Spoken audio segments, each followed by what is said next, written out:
Okay, so we're ready to begin. What colors do we need for just the eye? And in this case, I'm going to get out an orange. I'm going to get a red orange.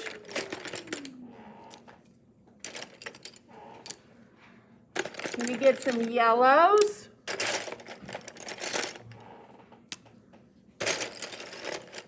Do you see how I'm getting a whole bunch of different colors?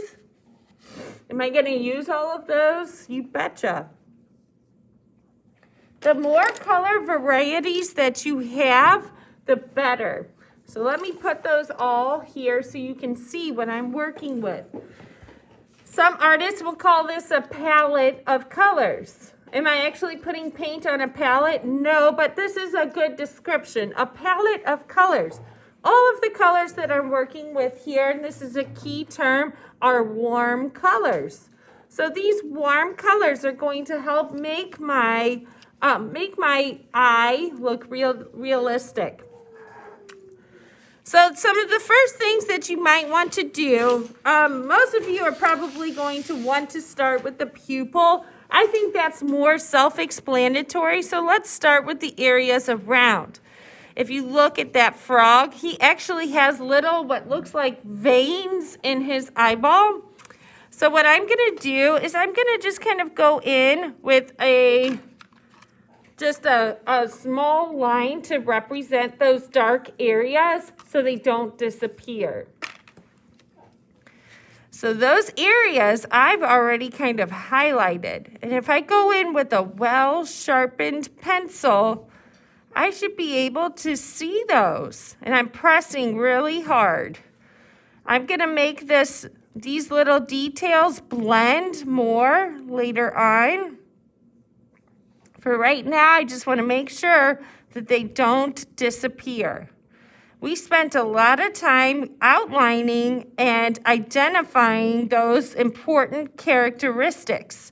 If you go in and apply color too quickly, without paying attention to those small details, they're going to disappear on you.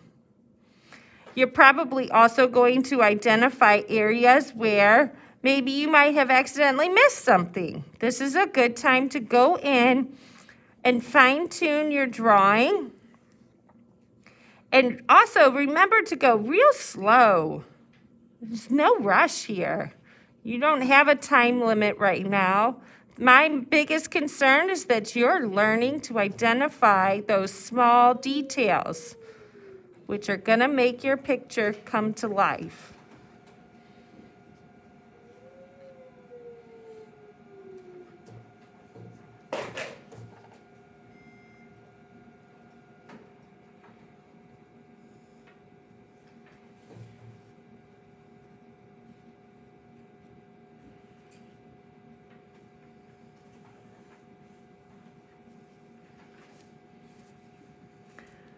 So now I want you to look at your picture and I want you to identify what is the first color you need to do, one of the darker colors that you need to use. And I want you to go ahead and get that out.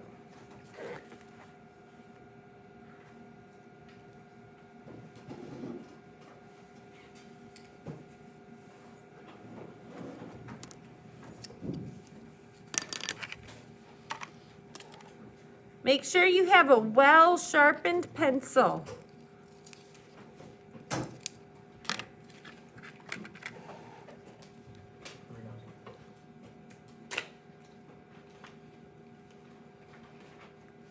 Now I'm going in with a different type of red, a little bit darker one. And I'm just reinforcing all of those teeny tiny details. They are not easy to see. So take your time and let's focus on those very important details. Sometimes your eyes don't really understand what you're looking at. If that's the case, you're very, very, very much doing what I want you to do and at least see it and draw what you think you see. I don't really understand. Is this a line right here I'm looking at? What is it? I don't know. I see a change in color. I see a change in the, the color of the eye down here. I want to make sure that I at least recognize it on my paper by maybe outlining it.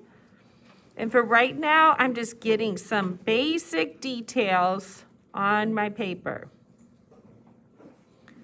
You'll also notice that with an eye, you're going to begin seeing shadows along the eyelid or at the bottom by the bottom lid. Those are important details because you are showing that the eye is round. That eye is round and is not flat. Therefore, you're going to see shadows. So I'm just real lightly going to bring in a little bit of black in that area. I'm not pressing hard yet because I just want to show a little bit of a shadow in those areas. Not too dark. I'm just working on showing some of those shadows.